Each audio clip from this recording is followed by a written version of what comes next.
Bismillahirrahmanirrahim. Assalamualaikum warahmatullahi wabarakatuh. Baiklah teman-teman, hari ini saya coba mau mengupas sedikit tentang kerajaan Langkuh. Sebelum kita ketahui bahwa Langkuh ini berada di Kecamatan Jandapria, Kabupaten Lombok Tengah, 45 km dari ibu kota provinsi Mataram. Langkuh ini pada waktu kalau kita mundur ke belakang pada zaman sekitar abad ke-16-15, bahwa pernah berdiri sebuah kerajaan yang dinamakan Kerajaan Langkuh. Memang asal kata dari kata Langkuh ini adalah langkah kembali, atau langkah kembali artinya karena pada waktu ditemukan sama Raden Mas Panji, Langkuh ini pada waktu itu masih hutan belantara. Yang banyak ditemukan sekali adalah pohon lengkukun, makanya dikatakan sebagai Langkukun.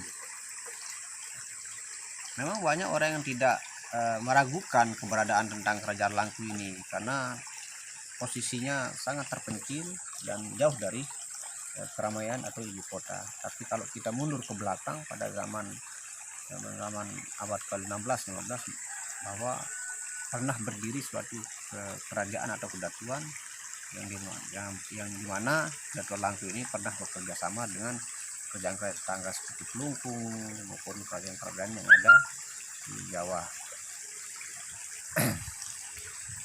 Langkuh ini didirikan oleh Raden Mas Panji Tiranegara, yang dimana Mas Panji ini adalah anaknya daripada Raden Mas Prabu Anom, yaitu Raja Seleparang. Raden Prabu Anom ini adalah anaknya daripada Betara Indrajaya, Betara Jendaya, Betara Mumbul, yang berasal dari Jawa. Raden Mas Panji Tiranegara ini dibuang oleh orang tuanya ke Kedebungan Alas, dalam arti sebenarnya ada satu dan lain hal pada waktu ada masalah.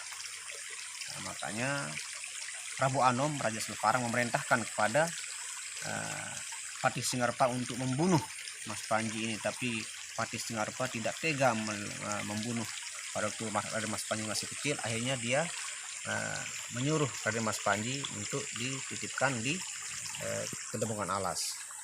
Setelah besar Raden Mas Panji Tiranegara, akhirnya di sana setelah dia lama dia menjadi keluarga daripada di Kedebungan Alas, akhirnya beliau dilantik menjadi raja di Kedebungan Alas dengan gelar Mas Pamayan.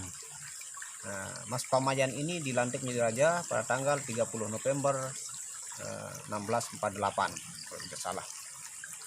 Nah, setelah beliau lama menjadi raja di Seleparang, di Kedebungan Alas, akhirnya beliau berinisiatif ingin sekali melihat ayahandanya beliau. Nah, setelah beliau menyeberang, setelah beliau tahu bahwa Mas Prabu Anom sudah wafat, akhirnya beliau sudah wafat dan digantikan oleh adiknya, yaitu Mas Paken. Nah, setelah itu Mas Panji Tiranegara akhirnya bersama para pengawal, para sentana maupun prajuritnya, akhirnya beliau mencari tempat untuk sebagai pedukuhan, tempat tinggal. Akhirnya beliau berangkatlah, sampailah di selatan, yaitu di seputaran Gawah Lengkukun, yaitu Desa Langkuh. Nah, di sana beliau membuka hutan Lengkukun itu menjadi sebuah pedukuhan atau sebuah desa. Akhirnya lama-lama berkembang menjadi sebuah desa, yakni Desa Langkuh. Nah, dari sana beliau memerintah, membangun sebuah desa, membangun sebuah pedukuhan menjadi besar, hanya menjadi sebuah kerajaan. Nah, setelah beliau wafat, beliau digantikan oleh anaknya yang bernama Raden Trunajaya. Beliau mempunyai anak dua orang, yaitu Raden Trunajaya dan Raden Pringganala. Nah, Raden Pringganala ini yang bermastautin, yang bertempat tinggal di Perahu Banyar. Nah, Raden Trunajaya ini yang menjadi generasi daripada Raden Mas Panji Tiranegara yang di Langkuh. Setelah itu Raden Trunajaya ini mempunyai 4 orang putra dan Raden Pringganala mempunyai 4 orang putri. Yakni anaknya daripada Raden Trunajaya ini, yang pertama Raden Nataraja Irangpurwa, Raden Ajiwayah, Raden Ajunda Ilang Segara, dan Raden Putra.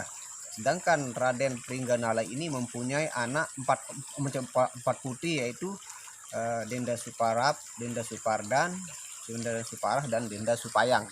Akhirnya atas inisiatif dari Pati Singarpe mengawinkan anaknya daripada Raden Trunajaya dengan Raden Pringganala. Akhirnya kawinlah yang 4 putra dan 4 putri ini. Nah, setelah Raden Trunajaya memerintah, pada waktu itu digantikan sama anaknya itu Raden Suryanata Iskandar, itu yang bergelar Prabu Karolanala kalau tidak salah. Itu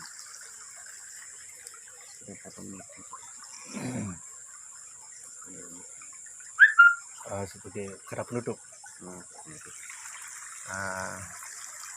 Baiklah, untuk Itu para